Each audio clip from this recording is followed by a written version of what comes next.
Hello. Okay, so our first question about our life here in Berlin is what are you most thankful for, or what are we most thankful for these past 2 years here in Berlin?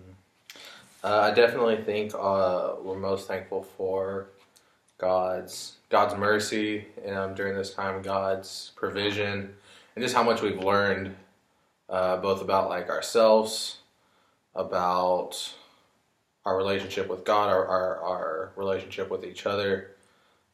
Just these past two years have been a time of just a lot of growth and a lot of learning, and extremely thankful for that. A lot of humility. Yeah, a lot of humility as well. And our friends here. Yeah, Yeah. we have some great friends. Thankful for them. The most frustrating aspect of the past 2 years, I think in some ways it has been a lack of direction as a couple, which we've started to figure out a lot more in these last few months and especially this last year that we've been working through. But it has been like a really big struggle just to have that kind of lack of focus, and also just feeling in a lot of situations misunderstood, whether it be by each other, by those we work with, by language barriers. I think just a sense of misunderstanding and not being able to correctly express ourselves and who we are has sometimes come up, but I think again that's something we've been able to work through and get through and has humbled us. Back to the last question.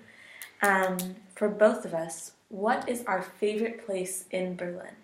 You go first. Okay. My favorite place in Berlin is this store called Dussmann's that is just a really big bookstore and has a big 2-story section of just English books. And it's just great. As much as I love used bookstores, I love this place because it's kind of like a calmer sense, and sometimes I can feel crazy, but this is just all the books are organized. You know they're all in English. In the English section. In the English section. The German section, obviously in German. And I love it there. When I'm having a bad day, I go there. When I'm having a good day, I go there. It's always dangerous to go there, but I love Dussmann's. Yeah, and I mean, I've really enjoyed the cafes here. There's just a lot of really good cafes. They have, like roasteries are pretty popular here. Like the coffee scene here is really, it's just really fun. And so I really like to go to this coffee shop called The Barn, specifically their roasting shop or their roastery on the days where they're roasting beans, especially during the winter. It's nice and warm. The smell of the roasting coffee, it's just a really relaxing and just kind of like, what's the word? Comforting, cuddly. Cozy. Like cozy, thank you. Yeah, like a cozy feeling to it, and that's been great. But I mean, also, all the parks are great to go to. There's so many.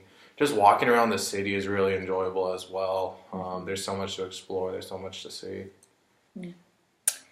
The next question is our favorite new German food and our favorite non-German food. So Johnny always refuses to choose favorites. If you know him, you know this. So I'll answer this one. And my favorite new German food is called Käsespätzle. Spätzle. Spätzle. I know. I just found that out. And it's kind of like German's response to mac and cheese. Yeah. Except obviously it probably came before mac and cheese. But it's like potato noodles, and they're like longer and rounder, and they have just such good cheese, and there's onions in there, and sometimes a few other things. Bacon's, oh, it's so good. Yeah. It's like gnocchi. Like it's the same like dough as like gnocchi, I think. Like potato with some flour. Oh, it's so good. I highly recommend Käsespätzle. And my favorite non-German food, even though it actually was invented here in Berlin, is Döner. It's so good. It's so like the meat's on the spit. So if you go to a traditional like taco place in the States, or like a hole-in-the-wall taco place, you'll usually see the meat spinning like this. So it's that same concept with meat, and it can be lamb, it can be beef, it can be chicken. And they shave it off in thin pieces. You can get it in bread with veggies and cheese and sauce. My favorite way to eat it is in a box, which is just a bunch of French fries, then the meat on top, and then the sauce and the cheese, and it all just mixes together. And it's one of my top 5 new favorite foods, or just favorite foods of all time. So good. I have a problem. And then for myself, yeah. You do have an answer. I do. I mean, a new non-German food, and I kind of found it out of like necessity, is like the Turkish. I can never pronounce it right, but it's like sucuk or something, and it's like the Turkish version of like chorizo, and so it's really good with breakfast. It's really good, yeah, just ground up in any fashion, like the same as chorizo, and so that's been good. But German food is, yeah, delicious. Okay, the next question for you is, what is the strangest holiday we think here? Yeah, so the strangest holiday for sure. So the day is Ascension Day, so it's a religious holiday. But because the day that Jesus went up to heaven. Yeah, he ascended.